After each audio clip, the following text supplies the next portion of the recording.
estamos iniciando a nossa aula número 271 do nosso curso de Filosofia Espírita, Interpretação dos Evangelhos segundo o Espiritismo ou as aplicações do Espiritismo.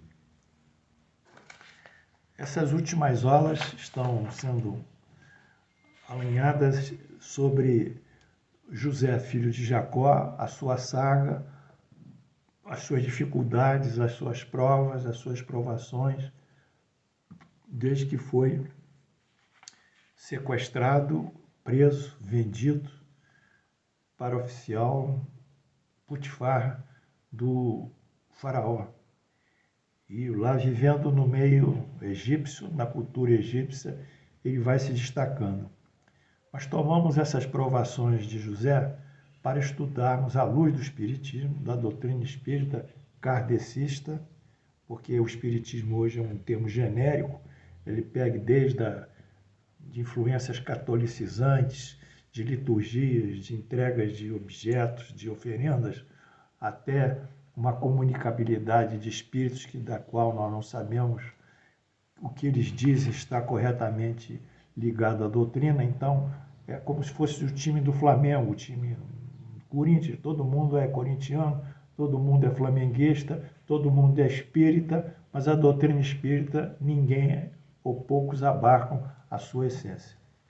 Então, nesse nosso trabalho, nós estamos resgatando os conhecimentos da doutrina e implementando-os e aplicando à verdadeira situação de José e ao longo do nosso trabalho em outras circunstâncias. Portanto, o modelo de provações de José nos suscitou a escolha das provas, que é um capítulo muito importante do Livro dos Espíritos.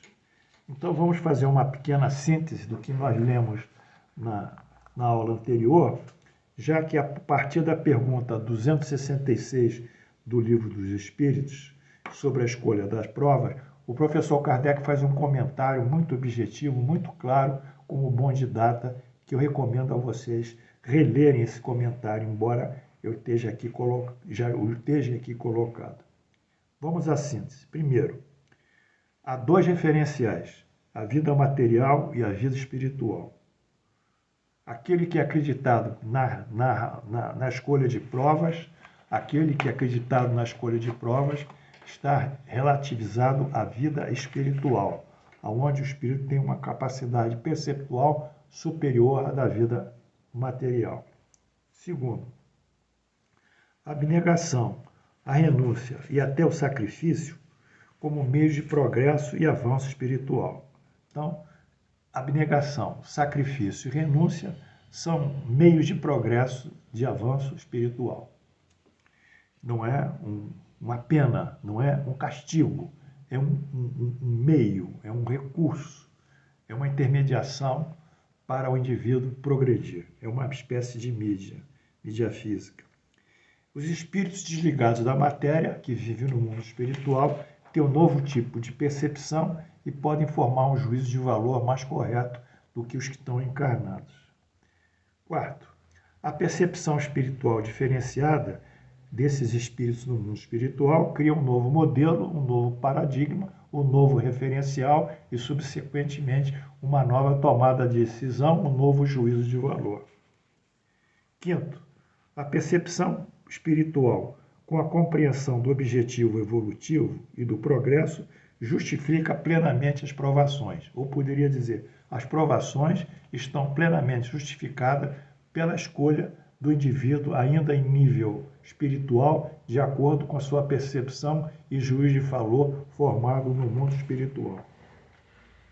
Sexto, a justificação do esforço para a superação das provações é a conquista de melhor condição evolutiva espiritual. Então, o que justifica essas provas, essas provações, o objetivo fim delas? É o esforço que o indivíduo faz, às vezes sofrendo, para o quê? Para conquistar um melhor status espiritual. Essa é a grande justificação. O enfrentamento voluntário das provas. Nesse sentido, o indivíduo se autodetermina a voluntariamente, espontaneamente encontrar as provas. Portanto, esse eixo que o professor Kardec nos coloca aqui é um eixo que não tem nenhuma benesse para o indivíduo, não tem nenhuma perdão para ele, no sentido de negar a relação da causa e efeito, negar a justiça divina. Não existe nenhuma graça, não existe nenhum ritual que possa corromper ou desviar, ou adulterar esse princípio de justiça, em que o mérito do indivíduo, o esforço dele, a sua autonomia e o seu livre-arbítrio são soberanos. Então, essa é a visão do espírita. De posse dessa força interior e de posse da fé em Deus, da fé na justiça divina, nas leis divinas, ele se encorpa, ele se fortalece. E com esse fortalecimento, ele pode caminhar com maior força psicológica e espiritual para a superação das suas dificuldades. Bem, isso foi na aula anterior, a 270, que eu fiz a síntese. Vamos agora para a aula de hoje, a 271, dando continuidade ao que o professor Kardec comentou. Eu acho que muitos alunos estão vendo uma outra realidade que nunca viram na casa espírita, né? Dizendo, ele está sofrendo, ele está em provação, ele está em expiação, é o castigo de Deus, é a mão de Deus que obriga ele a passar essa dor, é o tal do karma dele. Eles ouviram esse discurso, muitos alunos ao longo de muitos anos na casa espírita, porque os diretores e os dirigentes, seja lá aqueles que forem ou aqueles que dão cursos, não entenderam a dinâmica inteligente, criativa da própria doutrina espírita, que faz dessa movimentação de sofrimento e de dor um elemento absolutamente do progresso, de acordo com o merecimento e o esforço individualizado de cada um. Muito bem. Vamos à aula de hoje, então, a 271. A superação de provas, sucessivamente e gradualmente mais difíceis e mais virtuosas do ponto de vista moral, consagra o estado natural do progresso e da evolução. Eu vou repetir, porque isso está muito bem colocado. Eu acho que alguém me ajudou a colocar isso. Algum amigo espiritual está me ajudando a escrever essas coisas. Eu agradeço a ele, mas eu estou com comprometimento com ele, né? Estou casado com os espíritos hoje. Duas paixões, futebol, espiritismo, o resto fica em segundo plano. Vamos lá. Primeiro, veja só o conceito. A superação de provas sucessivamente e gradualmente mais difíceis e, em função da sua dificuldade, que exigem maior virtuosidade, que exigem maior qualificação moral, consagra o estado natural do progresso e da evolução. Então, o estado natural do progresso, a naturalização do progresso, o estado natural do progresso e da evolução é consagrado por esse processo de superação de provas cada vez mais difíceis do ponto de vista moral. Então, nós estamos caminhando. Estamos vendo que o nosso livre-arbítrio é soberano. Deus nos deu o livre-arbítrio para nos escolhermos. E lá em cima, antes de encarnarmos, estamos tocando essas coisas aqui embaixo. A vida humana é assim a cópia da vida espiritual. Nela encontramos, em ponto pequeno, todas as mesmas peripécias. Aí o professor vai fazer uma espécie de comparação das escolhas desse caminho virtuoso com as escolhas aqui na Terra de profissões, de trabalho, de determinadas funções sociais. Bom, item 17 do professor. Plena justificativa da prova, provação e expiação, como imperfeições a serem superadas, para a conquista da virtude e da perfeição moral. Portanto, a perfeição moral e a virtude, elas justificam o alcance a existência das provas, provações, expiações e até reparações.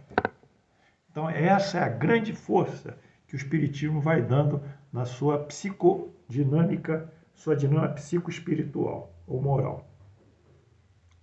Se, portanto, na vida, é o paralelo que ele faz com a vida material, escolhemos frequentemente as provas mais rudes em vista de um objetivo mais elevado, porque o espírito que enxerga mais distante do que o corpo, e para quem a vida do corpo é somente um incidente fugidio, não faria a escolha de uma existência penosa e laboriosa, se ela o conduzisse a uma felicidade eterna.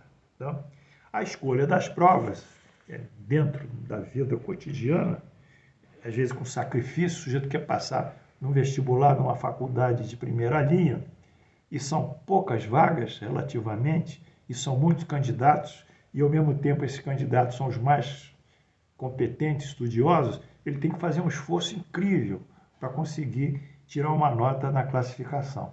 Então, quanto mais difícil o objetivo que nós nos propomos a alcançar, mais é o correspondente esforço, o desprendimento, a tenacidade, a energia psicológica e espiritual que a ele aplicamos. Esse é o grande merecimento. Os que dizem, 17, item 17, os que dizem que já é o homem quem escolhe sua existência, pedirão, já que o homem que escolhe sua existência, os que dizem, então você escolhe sua existência, pedirão para ser príncipes ou milionários. Então vou escolher eu quero ser rico, quero ser poderoso. Esses que escolhem a riqueza e o poder são como míopes, que só veem aquilo que tocam. Quer dizer, quase cegos, precisa do tato. Ou como essas crianças gulosas a que se pergunta o que desejam ser quando crescerem. Elas querem ser confeiteiro ou doceiro para comer os seus próprios doces. São pessoas estreitas, de estreita, eu diria, capacidade analítica e crítica do movimentação do espírito, da sua depuração. 18. Após a superação e a conquista das virtudes e a qualificação moral, a conquista da qualificação moral, o espírito vencedor desfruta e compreende novo e inédito cenário espiritual. Aí ele é um vitorioso. Coloque o louro na cabeça dele, como os gregos faziam, a coroa de louro. Assim é o viajante, é o exemplo do Kardec, que no fundo do vale escurecido pelo nevoeiro não enxerga a extensão, nem os pontos extremos da estrada. Porém, tendo chegado ao cume da montanha, abarca o caminho percorrido, o que lhe resta percorrer. Então, ele já tem uma visão muito mais profunda das coisas, mais sábia. Vê o seu objetivo, os obstáculos que ainda irá transpor, e pode então organizar com mais segurança os meios de chegar. 20. O espírito encarnado é como viajante no sopé da montanha. Desligado dos laços terrestres, quer dizer, dessas percepções, das nossas percepções materiais, transcendendo a matéria e vendo a vida espiritual, ele vê mais longe como aquele que se encontra no topo do morro. Então ele ascendeu, tem um cenário mais dilatado. 21. O objetivo fim. Qual é o objetivo fim de todos nós? A conquista da felicidade suprema. Esse é o nosso objetivo. Não falem em outro objetivo. Esqueçam a quintesseação, a circunstância mais elevada, mais superior, mais sublime da nossa existência é quando nós entramos num quadro de paz e felicidade interior. E isso só pode ser conquistado mediante nossos esforços para vencermos a nossa perfeição. Aqueles que prometem riqueza, que estão cheios de religiosos, a igreja prometendo riqueza, prometendo bens, prometendo saúde, prometendo uma série de coisas circunstanciadas ao mundo material, são ainda pessoas que não alçaram ao outro plano da compreensibilidade das leis divinas. Eles acham que ficando rico comprando, quantos depoimentos nós vemos aí na televisão, que ganhou um carro, que arranjou um emprego, que deve tudo isso àquela prece. Tudo isso pode ser conseguido, sim, pela prece, que a prece tem o poder de materializar os fatos também. Mas ele, ao conseguir esses objetivos materiais, ele terá frustração subsequente, porque ele sentirá que aquilo não descedentou os seus desejos, os seus sentimentos de felicidade. Então ele vai batendo a cabeça de cá para lá, adquirindo, vendendo, comprando, se tornando mais importante, tornando uma pessoa pública, tornando-se poderoso, tornando milionário, mas ele vai avançando como se fosse num cipoal e não recebe nada em troca, porque quando vai dormir, ele é o mesmo espírito, ainda que não alcançou o polo da depuração moral e não alcançou o polo do sentido da felicidade. Então, por maior número de bens que tem, por mais poderoso que seja, por mais afagado pelos homens que seja, por mais, eu diria, eleito como líder que seja, ele terá sempre um vácuo dentro dele, que esse vácuo é a ausência da felicidade. Por isso que Deus mostra e dá todas as provas para ele verificar que não é aí que é o caminho da sua felicidade. Mas o objetivo final de todo homem é justamente alcançar a felicidade. E a felicidade vai ser alcançada só através da depuração moral. Allan Kardec, na pergunta 700 e pouco do Livro dos Espíritos, pergunta aos espíritos o seguinte: qual é a civilização que terá paz perfeita, viverá num clima melhor de evolução espiritual? Ele dirá: isso será conseguido pela depuração moral. A moral é o que o grande bússola, o grande guia, o grande objetivo para a nossa realização pessoal. E é isso que nós estamos lutando aqui nas escolhas da prova. Muitos indivíduos falam em cura espiritual, que vai ter a cura espiritual, que a medicina vai modificar. Todo esse processo de cura, todo esse processo de ciência está dependendo da evolução moral.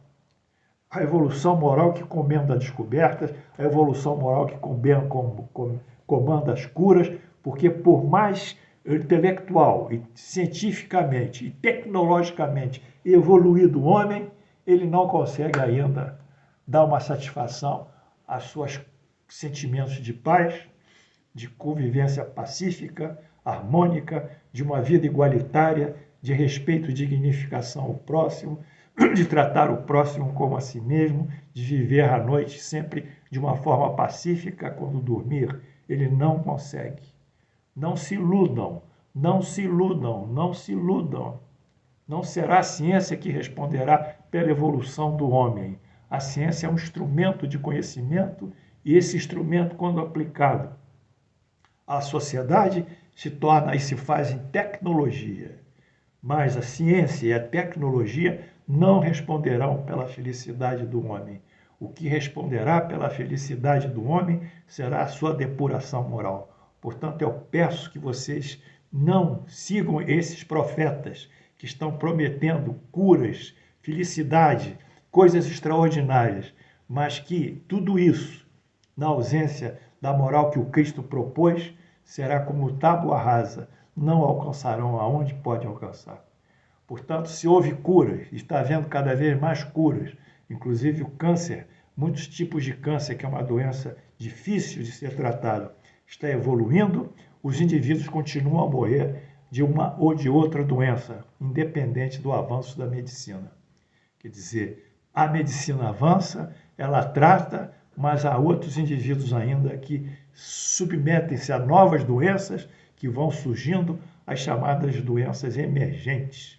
Essas emergentes dão um quadro novo de doença, de sofrimento, como é o caso de um vírus que nós estamos acompanhando e que traz tantos sofrimentos à humanidade.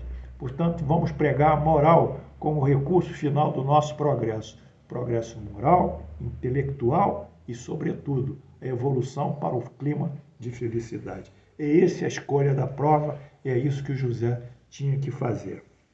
Para o viajante, a meta é o repouso, após a fadiga. A meta. Quando o viajante trabalhou, viajou, o repouso é a sua meta, chegar em casa. Para o espírito, é a felicidade suprema, após as tribulações e as provas. Portanto, para o espírito, quando ele realizou o seu objetivo fim, que é buscar a sua depuração moral, ele já é mais feliz do que antes. Mundo espiritual. O mundo espiritual é um território de observação, de pesquisa e de aprendizado. Muitas pessoas indagam o que é o mundo espiritual. Allan Kardec, nos seus livros, ele nunca descreveu, como o André Luiz descreve, como outros espíritos descrevem, com exatidão, esse mundo espiritual. Ficou uma coisa assim, na doutrina espírita original, essas descrições não foram feitas. Nós não entendemos por quê. Mas há pontos que as descrições são necessárias. Quando ele diz que todos os espíritos dizem que no estado errante, quer dizer, no mundo espiritual, eles pesquisam, eles estudam, eles observam, para o quê? Para, quando reencarnarem com um sistema de provas e provações mais consistentes. Então, duas são realidades. Eu tive um amigo que faleceu repentinamente. Ele tinha muitos problemas familiares. Mais tarde, numa sessão espírita, ele incorpora no médium, ele autentica a sua pessoa, porque para autenticar, dizer que é o fulano de tal, que é o seu João, tem que dizer, a gente pergunta, João, você é o João? Você nasceu aonde? Ele tem que dizer onde nasceu. Você me dá uma característica da sua vida na Terra que identifique você. Eu preciso que você se identifique, João. Não basta dizer que você é João, não basta você falar em caridade, em bondade, benevolência, esse discurso, às vezes, que leva assim, a uma melosidade dentro da doutrina espírita, uma coisa melosa, uma coisa que se arrasta, mas não concretiza em nada do bem. Então, me dá uma identificação sua, se identifica. Se não se identificar, não confie. Não adianta. Não se identifica, não confie. Meu pai faleceu, muitos médicos logo em seguida dizendo, Paulo, estou recebendo seu pai, não sei o quê, blá, blá, blá. Eu falei, pai, se é você, dizem que rua a gente morava, que bairro, quando eu tinha 7 anos de idade. Vai lá, pai, fala. Não vinha nada. Vinha aqui. Você tem que ser bom, Paulo. Você tem que ser caridoso, Paulo. Isso eu sei, papapau, aquela tônica. Aqui em cima eu estou bem, peço prece por vocês, rezem por mim. A tia sua faleceu, está aqui. A avó faleceu, é aquela blá, blá, blá, blá, blá, blá de sempre. Né? Mas sem identificação. Sem identificação, a mensagem não pode ser autenticada. Então, é isso que nós temos que estender, que no mundo espiritual, esses espíritos eles vão pesquisar, eles vão se instruir, eles vão buscar recursos para melhor escolher as suas provas quando reencarnarem. Essa é a visão lá do mundo espiritual, e outros trabalham por outros, que não é objeto. Os espíritos superiores trabalham pelos inferiores, mas que não é objeto. Não temos um exemplo desse fato na vida corporal? Não buscamos frequentemente durante anos a carreira da qual fixamos livremente nossa escolha, porque acreditamos-la mais apropriada para o nosso destino? Se fracassamos numa prova, vamos procurar outra. Cada carreira que abraçamos aqui no mundo é uma fase, é um período de vida. Cada dia não é empregado em imaginar o que faremos no dia seguinte. Portanto, as diferentes existências corporais, as reencarnações, são como as fases da vida do homem encarnado. Por exemplo, creche, uma fase, primeiro grau, outra fase, segundo grau, outra fase, academia, universidade, outra fase, mestrado, outra fase, doutorado, outra fase, pós-doutorado, uma outra fase, PhD, doutor em filosofia, uma fase, pós-PhD, outra fase, e assim vai andando. Então, as fases que nós já acontecemos aqui são as fases reencarnatórias lá em cima. Ora, o que são diferentes existências corporais para o espírito, senão fases e períodos, dias da sua vida espiritual, que é, como sabemos, sua vida normal, sendo a vida corporal apenas algo transitório e passageiro. Muito obrigado. O nosso tempo terminou. Terminamos também a escolha de provas. Eu espero que tenha sido um bloco muito importante para vocês, que vocês tenham muito aprendido comigo.